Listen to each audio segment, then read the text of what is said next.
नमस्कार सभी विद्यार्थियों का एक बार फिर से एग्री कोचिंग बाय विकास सर परिवार में स्वागत करता हूं। हम लोग रोज़ एग्रीकल्चर के बेहतरीन प्रश्नों के साथ मुलाकात करते हैं। जैसा कि आप लोगों को पता है, कृषि विज्ञान से संबंधित जितने भी एग्जाम होते हैं, चाहे आईसीआर हो, बीएचयू हो, एफ हो, आईबीपीएस, एग्रीकल्चर टीजीटी, पीजीटी, जो भी इस तरीके के एग्जाम होते हैं उनकी तैयारी से संबंधित प्रश्नों को लेकर आते हैं। प्यारे विद्यार्थियों, जितने भी आप लोग हमारे चैनल से जुड़े हैं, सबका हम एग्री कोचिंग बाय विकास सर परिवार में स्वागत करते हैं। चलिए आज के प्रश्नों को शुरू किया जाए। फर्स्ट क्वेश्चन हमारा कह रहा है, एपीडा से तात्पर्य क्या है। आपको बताना है एपीडा से क्या तात्पर्य है। फर्स्ट ऑप्शन है कृषि और प्रसंस्कृत खाद्य उत्पाद निर्यात विकास प्राधिकरण। दूसरा है कृषि उत्पादन और निर्यात विकास प्राधिकरण। सी ऑप्शन है कृषि उत्पादन और निर्यात विकास एजेंसी। डी ऑप्शन है एशियाई नीति और निर्यात विकास संघ। तो इन चारों में से बताइए कौन सा करेक्ट आंसर हो जाएगा। तो इसका करेक्ट आंसर हो जाएगा ए, ठीक है, यानी कृषि प्रसंस्कृत खाद्य उत्पाद निर्यात विकास प्राधिकरण, ठीक है, जिसको हम agriculture and processed food product export development authority कहा जाता है। एपीडा का तात्पर्य यही है। इसकी स्थापना की बात करें तो इसकी स्थापना 13 फरवरी 1986 को हुई, ठीक है, 13 फरवरी 1986 याद रखेंगे, एपीडा की स्थापना हुई। चलते हैं क्वेश्चन नंबर 2 पर। क्वेश्चन नंबर 2 आपकी स्क्रीन पर है। क्वेश्चन को ध्यानपूर्वक पढ़िए और इसका आंसर दीजिए। निम्नलिखित में से कौन सा रसायन क्षारीय मिट्टी के सुधार के लिए प्रयोग किया जाता है। चूना, gypsum, sodium hydroxide, bleaching chloride. इन चारों में से बताइए कौन सा करेक्ट आंसर हो जाएगा। सोडियम हाइड्राइड को NaOH के नाम से भी जाना जाता है, तो इसका करेक्ट आंसर हो जाएगा यहाँ पर जिप्सम। जिप्सम जो होता है ये क्षारीय भूमि को सुधारने के रूप में प्रयोग लिया जाता है। चूना का प्रयोग हम अम्लीय भूमि सुधारने के लिए प्रयोग किया करते हैं और यहाँ जिप्सम को क्षारीय भूमि के लिए, ठीक है। तो यहाँ पर क्षारीय पूछा था, इसलिए हमारा बी ऑप्शन यहाँ पर राइट आंसर हो जाएगा। चलते हैं क्वेश्चन नंबर 3 पर। क्वेश्चन नंबर 3, खनन क्षेत्र का पारिस्थितिक संतुलन प्रतिबंधित है। कृषि क्षेत्र में परिवर्तन, क्षेत्र की वनस्पति, मृदा अपरदन की रोकथाम। डी ऑप्शन है चराई से सुरक्षा। तो चराई से सुरक्षा ये हमारा गलत हो जाएगा ऑप्शन। मृदा अपरदन की रोकथाम इससे भी नहीं, हमारा यहाँ पर बी ऑप्शन हमारा राइट आंसर हो जाएगा। क्षेत्र की वनस्पति, ठीक है, बी ऑप्शन यहाँ पर राइट आंसर हो जाएगा। खनन क्षेत्र की परिस्थिति जो है क्षेत्र की वनस्पति के द्वारा बिगड़ जाती है, ठीक है, तो बी ऑप्शन राइट। चलते हैं क्वेश्चन नंबर 4 पर। क्वेश्चन नंबर 4 देखेंगे, मृदा अपरदन को रोका जा सकता है प्रतिबंधित मानव गतिविधि से, अच्छा लेट कवर से, या जानवरों की आवाजाही की जांच करना, या अकेले विंड स्क्रीन। तो इसका करेक्ट आंसर हो जाएगा यहाँ पर अच्छा लेट कवर, यानी कि मृदा को अच्छे से प्रकार से कवर कर देंगे, लेट कवर कर देंगे, उससे हम मृदा अपरदन को रोक सकते हैं। तो बी ऑप्शन यहाँ पर हमारा राइट आंसर है। चलते हैं क्वेश्चन नंबर 5 पर। क्वेश्चन नंबर 5 देखेंगे, बहुत ही अच्छा क्वेश्चन है। मेंडल ने निम्नलिखित में से किस लक्षण का अध्ययन नहीं किया था। पौधों की ऊंचाई, फूलों की स्थिति, फली का रंग, फली की लंबाई। इन चारों में से बताइए कौन सा करेक्ट आंसर हो जाएगा। मेंडल को हम क्या कहते हैं, आनुवांशिकी का जनक के नाम से जानते हैं, ठीक है। सबसे पहले इन्होंने उद्यान मटर पर प्रतिपादन किया था, ठीक है, उद्यान मटर पर इन्होंने अपना कार्य शुरू किया था। तो इसमें से जो लक्षण, किस लक्षण के अध्ययन नहीं किया था, तो यहाँ पर डी ऑप्शन यहाँ पर राइट आंसर हो जाएगा, फली की लंबाई, ठीक है, फली की लंबाई पर अध्ययन नहीं किया था, बाकी सभी पौधों की ऊंचाई, स्थिति और रंग इन सब पर अध्ययन किए थे। चलते हैं क्वेश्चन नंबर 6 पर। क्वेश्चन नंबर देखेंगे 6, प्राकृतिक स्वबहुगुणता पाई जाती है। आपको बताना है प्राकृतिक स्वबहुगुणता किसमें पाई जाती है। साइनोडान डक्टाइलान में, जिसको दूब घास के नाम से जानते हैं, अंगूर, तरबूज, या उपयुक्त में से कोई नहीं। तो इसका करेक्ट आंसर हो जाएगा अंगूर, ठीक है, अंगूर यहाँ पर बी ऑप्शन हमारा राइट आंसर हो जाएगा। इसके अंदर नेचुरल आउटोपॉलीप्लाइडी पाया जाता है, ठीक है। चलते हैं क्वेश्चन नंबर 7 पर। क्वेश्चन नंबर देखेंगे 7 नंबर क्वेश्चन कर रहा है, टोटियोपेंसी किसकी संतति है। संयंत्र कोशिकाओं का, पशु कोशिकाओं का, एमाइलेज का, या ए और बी दोनों सही है। तो इसमें करेक्ट कौन सा है ये आप लोग बताइए। टोटोपेटेंसी का मतलब होता है पादप उत्तक संवर्धन, ठीक है। प्लांट सेल होते हैं जिसको एक्स प्लांट के रूप में प्रयोग में लेते हैं हम, इसको टोटोपेटेंसी कहते हैं, जिससे न्यू प्लांट्स का निर्माण होता है, ठीक है। तो ये यहाँ पर हमारा करेक्ट आंसर हो जाएगा ए ऑप्शन, संयंत्र कोशिकाओं से, ठीक है, ए ऑप्शन यहाँ पर राइट आंसर हो जाएगा। अब यहाँ पर बात करेंगे इसकी खोज किसने की थी और जनक किसको कहा जाता है, तो हेबरलैंड को, ठीक है, हेबरलैंड को इसका जनक माना जाता है, याद रखेंगे आप लोग। चलते हैं क्वेश्चन नंबर 8 पर। क्वेश्चन नंबर देखेंगे 8 नंबर क्वेश्चन कह रहा है सरसों के तेल में एग्रीमोन मैक्सिकाना के बीज के तेल में हाल ही में हुई मिलावट उसको कौन सा रोग उत्पन्न करता है, ये आपको बताना है। ठीक है, 6 रोग, दस्त, ड्रॉप्सी या उपयुक्त में से कोई नहीं। तो सरसों का जो तेल है उसके अंदर अगर एग्रोमोन मैक्सिकाना के बीज पड़े जा रहे हैं तो उससे हमें ड्रॉप्सी रोग हो सकता है, यानी सी ऑप्शन यहाँ पर हमारा राइट आंसर हो जाएगा। 6 रोग यानी कि टीबी को 6 रोग के नाम से जाना जाता है, ये भी याद रखेंगे। चलते हैं क्वेश्चन नंबर 9 पर। क्वेश्चन नंबर देखेंगे 9, बहुत ही बेहतरीन क्वेश्चन है। क्वेश्चन कह रहा है सबसे कम जल विभव किसके जाइलम चैनलों में पाया जाता है, स्टेम में, रूट में, या root in the root hairs zone में, या लीव्स पत्तियों में। तो इन चारों में से बताइए कौन सा करेक्ट आंसर हो जाएगा। तो जाइलम, यहाँ पर जाइलम चैनल के बारे में पूछा है, तो सबसे कम जल विभव किसके अंदर पाया जाता है। मान लीजिए ये प्लांट है, प्लांट के अंदर ये जड़ें हैं, जड़ के अंदर ये रूट हेयर्स लगे होते हैं। ठीक है, तो सबसे कम जो होता है वो होता है रूट हेयर्स के अंदर, रूट हेयर के अंदर सबसे कम होता है। जैसे जैसे ये ऊपर जाता है तो ये कम होता जाता है। ठीक है, ये पत्तियों पर आकर एकदम कम हो जाता है। तो इसलिए अगर सबसे कम पूछे तो हमारा डी ऑप्शन यहाँ पर राइट आंसर हो जाएगा, पत्तियाँ। ठीक है, अगर सबसे अधिक पूछे तो रूट हेयर। ठीक है, अगर यही फ्लोएम का पूछे तो फ्लोएम का सबसे ज़्यादा होता है पत्तियों में और सबसे कम होता है रूट हेयर में, उल्टा हो जाएगा। चलते हैं क्वेश्चन नंबर 10 पर। दोस्तों, यदि आप लोगों को एग्रीकल्चर के किसी भी एग्जाम में सिलेक्शन लेना है तो ईमानदारी के साथ चैनल को जरूर सब्सक्राइब करें। यह आपका परिवार है जो सरकारी नौकरी की तरफ ले जाएगा। क्वेश्चन नंबर 10 आपके स्क्रीन पर है, इसको ध्यानपूर्वक पढ़िए और इसका आंसर दीजिए। निम्नलिखित में से कौन सा N2 यौगिकरण जीव का उदाहरण नहीं है। फ्रेंकिया, पाइसम सेटाइवम, राइजोबियम और एजोस्पिरिलम। तो इन चारों में से बताइए कौन सा करेक्ट आंसर हो जाएगा। तो इसका करेक्ट आंसर हो जाएगा यहाँ पर बी ऑप्शन, पाइसम सेटाइवम। ठीक है, पाइसम सेटाइवम एक प्रकार का क्या है, ये प्लांट है। चलते हैं क्वेश्चन नंबर 11 पर। क्वेश्चन नंबर देखेंगे 11 नंबर क्वेश्चन कह रहा है निम्नलिखित में से किसमें सल्फर होता है, सल्फर किसके अंदर पाया जाता है।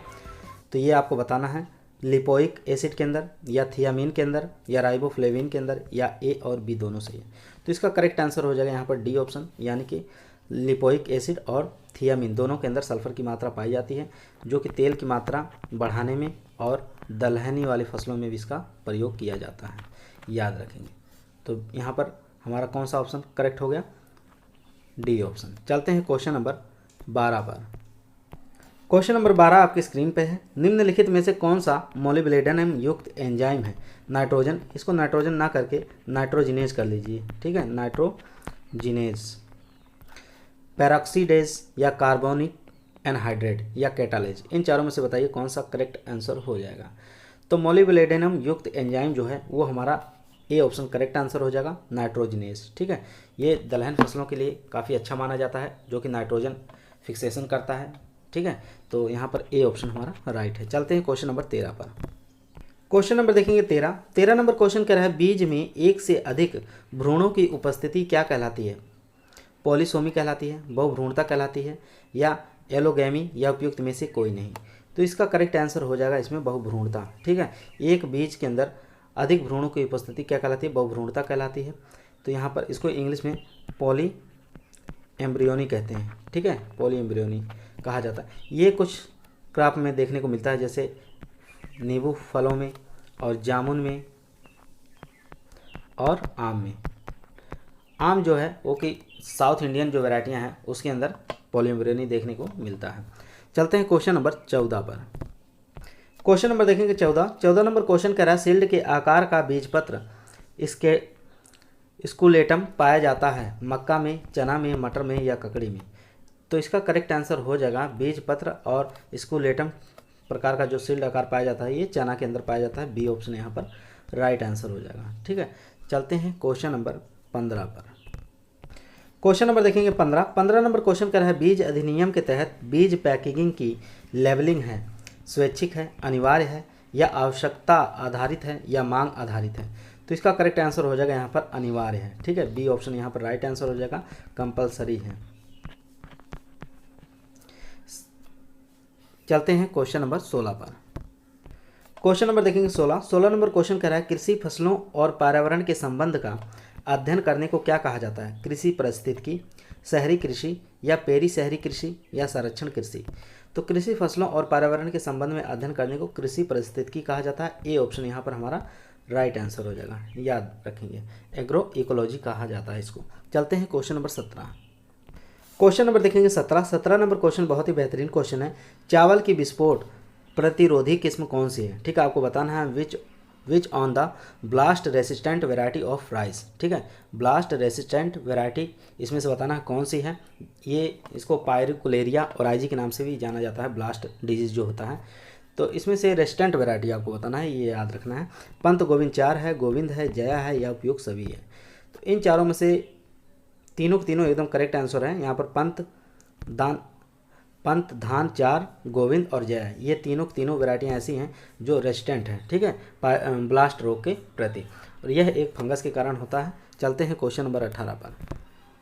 क्वेश्चन नंबर देखेंगे 18 नंबर क्वेश्चन कर रहा है कादरी 3 किस्म किसकी है? मूंगफली की है, मटर की है, मसूर की है या तिल की है?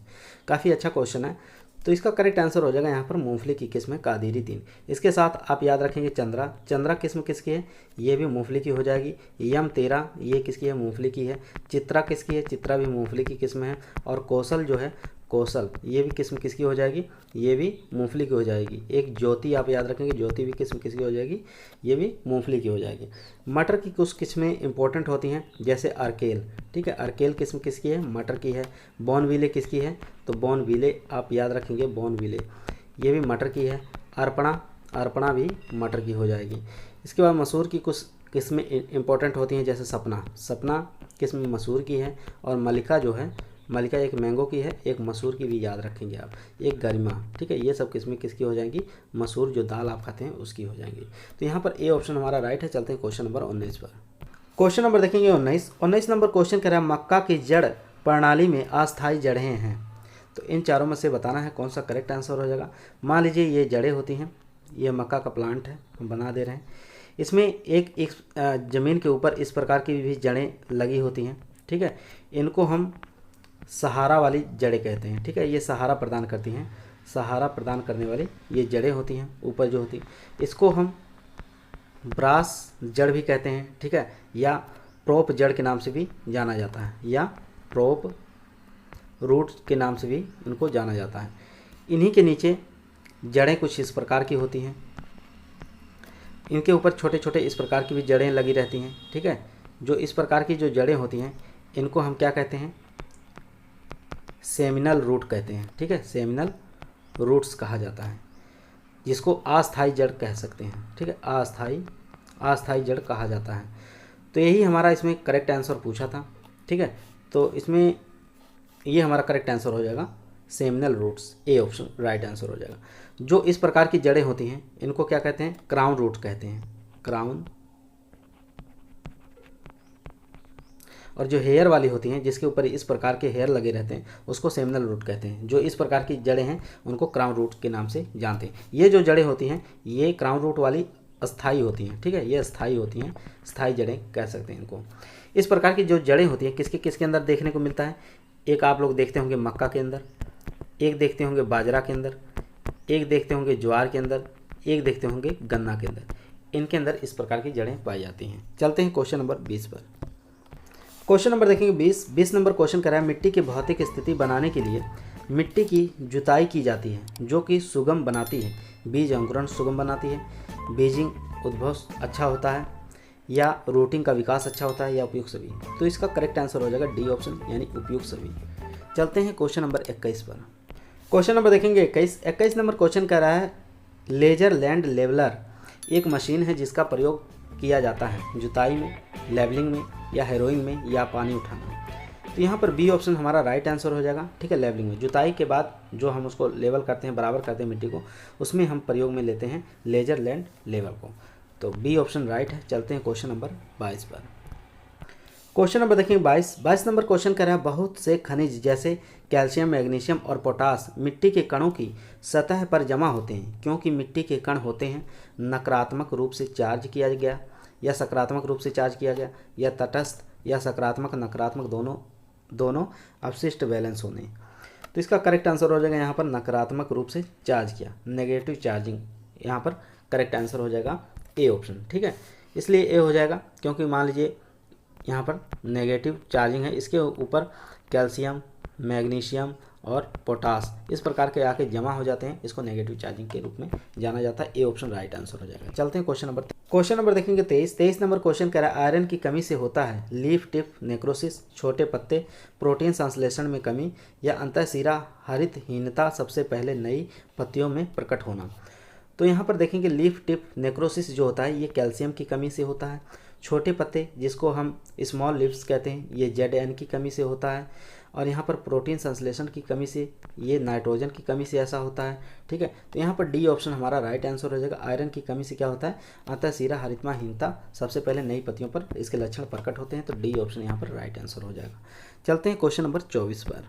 क्वेश्चन नंबर देखेंगे 24 नंबर क्वेश्चन कह रहा है पुरानी जलोढ़ मृदा क्या कहलाती है, बांगर कहलाती है, खादर कहलाती है, रेगुर कहलाती है, उपयुक्त में से कोई नहीं। तो यहाँ पर हमारा जो करेक्ट आंसर हो जाएगा, बांगर जो होती है ये पुरानी जलोढ़ मृदा को कहते हैं। तो ए ऑप्शन यहाँ पर हमारा राइट आंसर हो जाएगा। यहाँ पर खादर की बात करें तो न्यू एलुवियल जो सोयल होती है उसको हम खादर के नाम से जानते हैं, और रेगुर जिसको ब्लैक सोयल के नाम से जानते हैं। ब्लैक जो सोयल होती है, काली मिट्टी जो होती है, उसको हम रेगुर के नाम से जानते हैं, ये भी याद रखेंगे। चलते हैं क्वेश्चन नंबर 25 पर। क्वेश्चन नंबर देखेंगे 25 नंबर क्वेश्चन कह रहे हैं गन्ने का तना छेदक क्षति पहुंचाता है। ठीक है, शुगर कैन सूट बुरज जो होता है किसको डैमेज करता है, जड़ को, तना को, पत्तियां को या उपयुक्त सभी को। तो ये डैमेज करेगा किसको, स्टेम को। ठीक है, तो बी ऑप्शन यहाँ पर हमारा राइट आंसर हो जाएगा, स्टेम यानी तना को डैमेज करेगा। चलते हैं क्वेश्चन नंबर 26 पर। क्वेश्चन नंबर देखेंगे 26 नंबर क्वेश्चन कह रहा है कौन सा एक माइक्रोबियल कीटनाशक है, बैसिलस थोरिजेंसिस, बैसिलस सबटिलिस, बैसिलस पॉलीमेक्सा या बैसिलस ब्रैक्सिस। तो इन चारों में से बताइए कौन सा करेक्ट आंसर हो जाएगा। तो इसका करेक्ट आंसर हो जाएगा बैसिलस थोरिजेंसिस। ठीक है, ये एक प्रकार का क्या होता है, माइक्रोबियल कीटनाशक होता है। तो ए ऑप्शन यहाँ पर राइट आंसर हो जाएगा। इसका प्रयोग हम बीटी कॉटन के अंदर देखने को मिलता है। बीटी कॉटन एक प्रकार का जीवाणु द्वारा होता है। ठीक है, जीवाणु या जीन उसके अंदर ट्रांसफ़र किया जाता है, जो कि किसको कंट्रोल करता है, पिंक वॉल वर्म को। ठीक है, पिंक वॉल वर्म को ये कंट्रोल करता है। चलते हैं क्वेश्चन नंबर 27 पर। क्वेश्चन नंबर देखेंगे 27 नंबर क्वेश्चन कह रहा है गेहूं में लूज स्मिट का रोग कारक जीवित रहता है बीज के साथ, बीजों पर या बीज को भीतर या उपयुक्त में से कोई नहीं। तो एक चीज़ यहाँ पर क्वेश्चन आप ध्यान देखेंगे तो स्मिट जो होते हैं कितने प्रकार के होते हैं। ठीक है, स्मिट जो होते हैं ये स्मिट कितने प्रकार के होते हैं, स्मिट जो होते हैं ये दो प्रकार के होते हैं। एक होता है लूज स्मिट, ठीक है, एक होता है लूज स्मिट, एक होता है फ्लैग स्मिट। ये दो प्रकार के जो होते हैं ये किसके अंदर देखने को मिलते हैं, ये गेहूं के अंदर मिलते हैं, लूज स्मिट और फ्लैग स्मिट। एक चीज़ और होता है कवरेड स्मिट। ठीक है, ये कभी कभी कंफ्यूज कर देता है, तो ये भी आप याद रखेंगे। कवरेड स्मिट ये किसके अंदर देखने को मिलता है, तो कवरेड स्मिट जो होता है ये जौ के अंदर देखने को मिलता है। ठीक है, तो यहाँ पर जो हमारा करेक्ट आंसर हो जाएगा वो हो जाएगा सी ऑप्शन। ठीक है, बीज के भीतर, सी ऑप्शन राइट। चलते हैं क्वेश्चन नंबर 28 पर। क्वेश्चन नंबर देखेंगे 28 नंबर क्वेश्चन कर रहा है कवक रोग के खिलाफ गन्ने के बीज के सेट को किससे उपचारित करते हैं, ये आपको बताना है। ठीक है, तो काफ़ी अच्छा क्वेश्चन है। तो इसका करेक्ट आंसर हो जाएगा एरिटॉन से हम उपचारित करते हैं, डी ऑप्शन यहाँ पर राइट आंसर हो जाएगा। चलते हैं क्वेश्चन नंबर 29 पर। क्वेश्चन नंबर देखेंगे 29 नंबर क्वेश्चन कह रहा है निम्नलिखित में से कौन सी अंगूर की किस्म उत्तर भारत की सबसे उपयुक्त है, परलेट, ब्लैक प्रिंस, बेदाना या उपयुक्त सभी। तो उत्तर भारत की जो अंगूर की किस्म है परलेट भी है, ब्लैक प्रिंस भी है, बेदाना भी है, यानी कि डी ऑप्शन यहाँ पर हमारा राइट आंसर हो जाएगा। चलते हैं क्वेश्चन नंबर 30 पर। क्वेश्चन नंबर देखेंगे 30 नंबर क्वेश्चन कर रहा है ब्लांचिंग क्या है, यह फल पकाने की एक विधि है, गलत है। यहाँ बांध बनाने की एक विधि, ये भी गलत है। यह फलों की रोशनी और गर्मी से बचाने की एक विधि है, तो सी ऑप्शन यहाँ पर हमारा राइट आंसर हो जाएगा। यह पौधों के कीड़ों से बचाने की एक विधि, ये भी गलत है। तो यहाँ पर सी ऑप्शन हमारा राइट आंसर हो जाएगा, याद रखेंगे। ठीक है, ब्लांचिंग क्या होता है, ब्लांचिंग का कार्य किसके अंदर करते हैं, तो ब्लांचिंग हम फल और सब्जियों दोनों के अंदर करते हैं। ठीक है, फल और सब्जियों दोनों के अंदर करते हैं। फल और सब्जियों की गुणवत्ता सुधारने के लिए ब्लांचिंग की क्रिया की जाती है। तो टेम्परेचर जो रखा जाता है 82 से लेकर 90 डिग्री सेंटीग्रेड रखा जाता है, लेकिन इसमें टाइम का विशेष ध्यान दिया जाता है। 5 से लेकर 6 मिनट इसमें 82 से लेकर 90 डिग्री सेंटीग्रेड पर रखते हैं, लेकिन अगर फल हैं, फ्रूट्स हैं, तो फ्रूट के अंदर 2 मिनट ही रखा जाता है। ठीक है, चलते हैं क्वेश्चन नंबर 31 पर। क्वेश्चन नंबर देखेंगे 31 नंबर क्वेश्चन कह रहा है निम्नलिखित में से किस हार्मोन का उपयोग ब्लोज में थिनिंग के रूप में किया जाता है। काफ़ी अच्छा क्वेश्चन है। तो 250 से 500 ppm NaA, 1000 ppm NaA, 1500 ppm NaA या ऑल ऑफ दीज। NaA का मतलब होता है नेफ्थेलिन एस्टिक एसिड, ठीक है। तो यहाँ पर करेक्ट आंसर हो जाएगा 250 से लेकर 500 ppm NaA का प्रयोग करते हैं ब्लॉज में थिनिंग के रूप में, ठीक है। अगर अंगूर में पूछे तो GA3, ठीक है, अंगूर में प्रयोग किया जाता है GA3, तो इसमें दिया नहीं है। चलते हैं क्वेश्चन नंबर 32 पर। क्वेश्चन नंबर देखेंगे 32 नंबर क्वेश्चन करा, पूसा नारंगी एक किस्म है गेंदा की, चमेली की, ग्लोडियोलस की या गुलाब की। तो पूसा नारंगी जो किस्म है ये हो जाएगी ए ऑप्शन, ठीक है, गेंदा की, जिसको हम मेरीगोल्ड के नाम से जानते हैं, ठीक है। तो ए ऑप्शन यहाँ पर राइट है। चलते हैं क्वेश्चन नंबर 33 पर। क्वेश्चन नंबर देखेंगे 33 नंबर क्वेश्चन कह रहा है, पहला भारतीय वन अधिनियम किस वर्ष तैयार किया गया था, ठीक है। कब तैयार किया गया था ये पूछ रहा है, ना कि लागू किया गया। 1865, 1848, 1894 और 1927। तो इसका करेक्ट आंसर हो जाएगा पहला भारतीय वन अधिनियम किस वर्ष तैयार किया गया था, तो 1865 में ए ऑप्शन यहाँ पर राइट आंसर हो जाएगा। भारतीय वन अधिनियम लागू कब किया गया था, तो 1927 को ये लागू किया गया था, याद रखेंगे ये भी डेट। चलते हैं क्वेश्चन नंबर 34 पर। क्वेश्चन नंबर देखेंगे 34 नंबर क्वेश्चन कह रहा है, प्रथम पंक्ति विस्तार प्रणाली में मुख्य रूप से शामिल है ICAR-3 या स्टेट एग्रीकल्चर यूनिवर्सिटी या NGO या कृषि एवं सहकारिता मंत्रालय या ग्रामीण विकास मंत्रालय। तो इसका करेक्ट आंसर हो जाएगा ए ऑप्शन यहाँ पर एग्रीकल्चर ICAR और एग्रीकल्चर स्टेट एग्रीकल्चर यूनिवर्सिटी, ठीक है, ये दोनों आ जाएंगे। ए ऑप्शन यहाँ पर राइट आंसर हो जाएगा। चलते हैं क्वेश्चन नंबर 35 पर। क्वेश्चन नंबर 35 देखेंगे। क्वेश्चन नंबर 35 कह रहा है, भारतीय कृषि की विशेषता है कम उत्पादकता, निर्वाह खेती, श्रम प्रभुत्व या उपयोग सभी। तो इसका करेक्ट आंसर हो जाएगा यहाँ पर डी ऑप्शन उपयोग सभी, ठीक है। कम उत्पादकता, निर्वाह और श्रम प्रभुत्ता ये सभी पाया जाता है, डी ऑप्शन यहाँ पर राइट आंसर हो जाएगा, ठीक है। इसी को भारतीय कृषि को ही छिपी हुई बेरोजगारी के नाम से भी जाना जाता है। चलते हैं क्वेश्चन नंबर 36 जो कि आज का हमारा लास्ट क्वेश्चन रहेगा। क्वेश्चन नंबर 36 जो कि आज का हमारा लास्ट क्वेश्चन रहेगा। क्वेश्चन कह रहा है, पहली बार प्रतिरूपित भेड़ का नाम क्या है, डॉली है, पॉली है या मोली है या होली है। तो इसका करेक्ट आंसर हो जाएगा यहाँ पर ए ऑप्शन, ठीक है। डॉली पहली बार प्रतिरूपित भेड़ के नाम है, ठीक है, जो क्लोन द्वारा तैयार की गई फर्स्ट सीप जो है वो हो जाएगी डॉली, ठीक है। ए ऑप्शन यहाँ पर हमारा राइट है। आज का वीडियो हमारा यहीं समाप्त हुआ। आपको वीडियो कैसा लगा कमेंट के अंदर बताइएगा। फिर मिलते हैं एक नए वीडियो के साथ, तब तक सभी लोगों को धन्यवाद।